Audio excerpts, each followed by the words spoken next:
বহুল আলোচিত 10 ট্রাক অস্ত্র চোরাচালান মামলায় যাবজ্জীবন সাজাপ্রাপ্ত সাবেক স্বরাষ্ট্র প্রতিমন্ত্রী লুৎফুজ্জামান বাবরসহ 5 জনকে খালাস দিয়েছে হাইকোর্ট।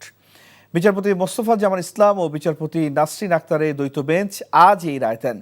এর ফলে বাবরের মুক্তিতে আর কোনো বাধা নেই বলে জানিয়েছেন তার আইনজীবী। রিপোর্টে আরও জানাচ্ছেন হাসান জাবেদ।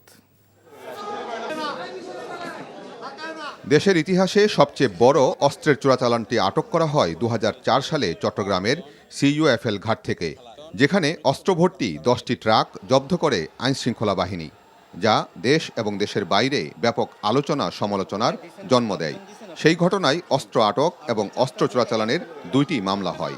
গত 18 ডিসেম্বর অস্ত্র আটক মামলায় সাবেক স্বরাষ্ট্র প্রতিমন্ত্রী লুৎফুজ্জামান বাবরসহ 7 জনকে খালাস দেয় হাইকোর্ট। বাকি ছিল অস্ত্র চোরাচালান মামলা। মঙ্গলবার সেই মামলার শুনানি শেষে বাবরসহ 5 আসামিকে খালাস দেয় একই আদালত।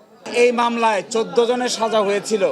এই 14 জনের সাজার মধ্যে 5 জনকে আজকে বেকসুর খালাস দিয়েছেন, 5 জনের সাজা কমিয়ে দিয়েছেন, আর 4 জন মৃত্যুজনিত কারণে তাদের আপিল অ্যাবেট হয়ে গেছে।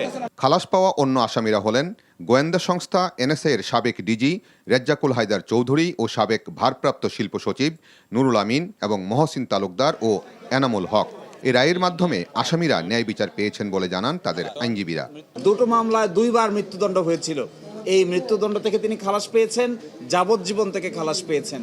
অতঃপর এখন আর জেল থেকে মুক্তি পেতে তার কোনো বাধা থাকবে না।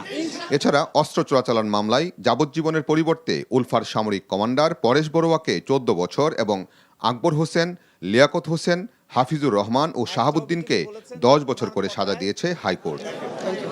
Hasan Javed, NTV news, Dhaka.